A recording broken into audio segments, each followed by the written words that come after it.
In this video, I'm going to take you through a whole bunch of basic lighting setups that anybody, and I mean anybody, can do. And you don't have to buy a bunch of expensive lights. Today, I'm going to be using one light, a budget light, and I'm going to show you all of these tips next. Let's go. First one here, let's create a high key lighting setup. This one, basically, you put the light directly in front of you, kind of around eye level, maybe a little bit above it if you're shooting yourself, and it gives a very kind of brighter, flat look. Now, there's a lot of people will do something like this for products, so they can get all of the product illuminated, or if you're doing a lot of beauty vids or talking head stuff, that will kind of make you look, as you can see, beautiful and illuminated. However, it's basic, it's simple, but what if you want to take that up a notch and do something far more cinematic? Call this whatever you want, Rembrandt light, 45-degree light, cinematic, either way, put the light to one side of the subject. In this case, it's going to be me. Put it at around 45 degrees tilted down and have it above you.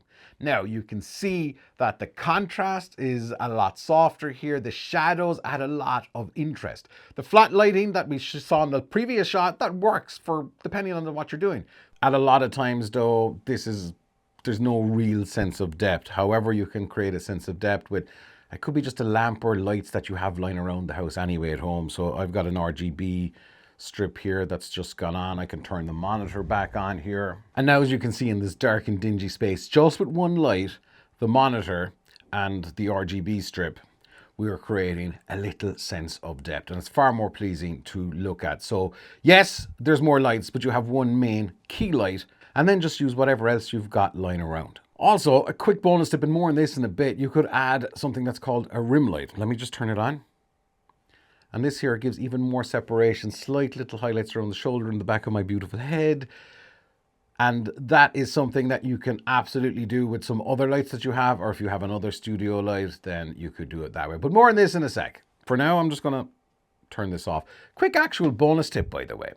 All of this stuff, put it on as many remote control sockets as you can, and then just use your phone to turn everything on and off. And more on how your phone connects to the Sirui C150X in a bit, and this is a game changer. But let's go on to the next lighting setup. Sometimes you just don't have good natural lighting, especially if you're just shooting and the light's coming in through the window. It's a bit finicky. So something like this light here, I'm at like 8%. I've got it plugged in now to get the maximum power because the power is limited via power delivering USB-C or the V-mount battery. Now I'm going up to the full whack. This is 50. And as you can see, it looks like a very bright, very daylight-y situation. And my white balance here on the camera is kind of dialed into that daylight white balance. And I can change around the white balance as well on the presets. And by the way, I'm using the app all the time here. The app is super, super useful. It is very, very straightforward. You have a few presets. You can dial things up or down. You can change your color temperature. So we're very, very warm. The 55, 5600 is around where daylight is. And we can go all the way up to something a little bit cooler at 6500, or just use the presets if you want to go super, super fast. Even just slightly changing the position of the camera here, and I've got the light at a 45 degrees up fairly high, so there's a lot of the hat shadow, which is not good. So you can always just tip your hat.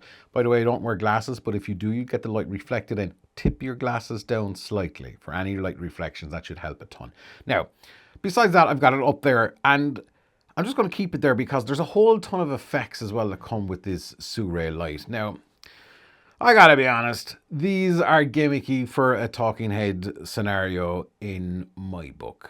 However, and by the way, there will be some flashing lights here, so if you are sensitive to that, just a heads up, you have a broken bulb. So you get different effects. Now, if you're shooting a short movie or a film or whatever, these are all super useful. And look, okay, I gotta say, it works super, super, super well. That's the broken bulb. Now, as an example here, I can go back and let me just make this whole thing a little bit cooler. And if we make our white balance a little bit cooler, like incandescent, and once this goes off, okay, this is a bit extreme, but you'll get the point. You can see how the color changes the mood hugely. All right, let me bring back my white balance here, my Sony ZV-E1. Let's just go back to auto white balance. And keep an eye out for any kind of weird shifts, which auto white balance can do sometimes. So you have all of these different effects. You've seen the broken bulb. Here's one. It's a fire. It's not that convincing as a fire. There's a candle. But again, here's a TV. So this is simulating watching a broken TV, obviously. There we go. Doesn't seem to do, well, it's kind of dimming, so it is simulating. You can change the speed of these things as well. So, okay, arguably if you're outside, do you see the way the background is going? That absolutely works as a TV. There's fireworks and all of these kinds of things. And the fireworks speed, it just cycles through different colors. Then there is, what's this one called? It's called a pulse, or there's electro welding, which we're in a rave. That's melting my brain. Turn it off! Turn it off! Toner, turn it off! My eyes, my brain. Hopefully you survived that one as well. So there's these creative effects. Look, these are very hard to simulate in real life if you had to buy an electric welder for whatever you're doing, or a TV just for the light. So features like this solely depend on what you're doing and shooting. This type of scenario, they're pointless. However, that's just this scenario. Other scenarios, they absolutely work incredibly well.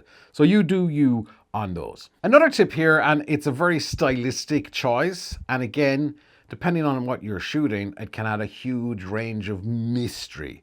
Let me show you what the silhouette looks like on this, and it's so easy to do.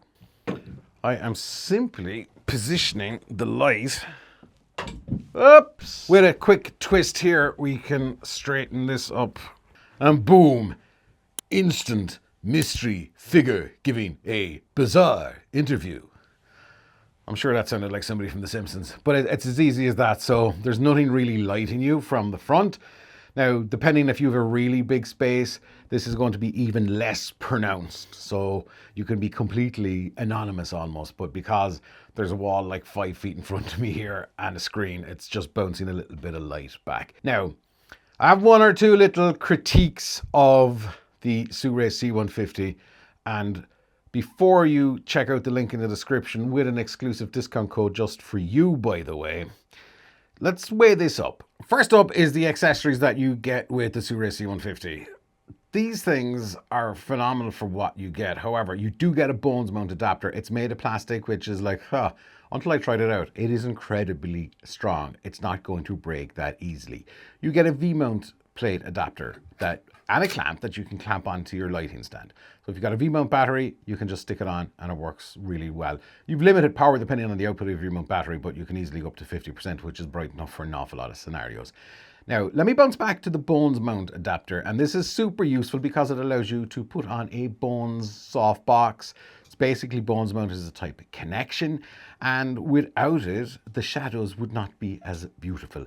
They would be quite harsh, and I mean really harsh. And it's not just that light, the Sirui one, it's every light, unless you have a specific need for hard. Actually, let me just show you. So this is what it's like right now. The brightness here is at about 30%, give or take. My beautiful face, as I check it out there in the old LCD, is stunning. And the shadows and the contrast is soft and engaging, right? Interesting. Now, let me take off the softbox. Besides the fact that it's only at 31% brightness, I got to really bring it down here because it's super, this is a powerful light, guys. So we're only down now to about 3%. Let me go up to 25, you see? Way too much, so I'm going to bring it down to about 10. Now, if you look at the shadows, and even the shadow behind me, see?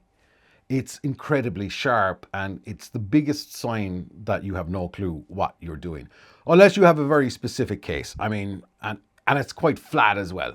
You have to buy a diffuser. Now, that's not a big deal. Sirui do sell these diffusers. It's probably a lot to expect a Bones mount diffuser softbox to come with a piece of kit like this, which is well priced for what it does. Now, they should at least give some kind of little cap diffuser or some kind of small cheapy thing that could give you some way of diffusing the light slightly, but that's the only gripe. So keep that in mind. But that Bones mount adapter is super useful, and it also helps you get the light onto whatever lighting stand, or in this case, I'm just using a mic stand. That's a whole bunch of lighting tips. Now, if you want other tips on how to make great videos, please check out this video here as I spit. And we will see you on the next one. And if you found any value in this video, please hit the like button so YouTube knows to serve it up to other folks who are just like you, finding their way in the world of video. Link in the description for the light, by the way. Definitely worth considering. Serious bang for buck.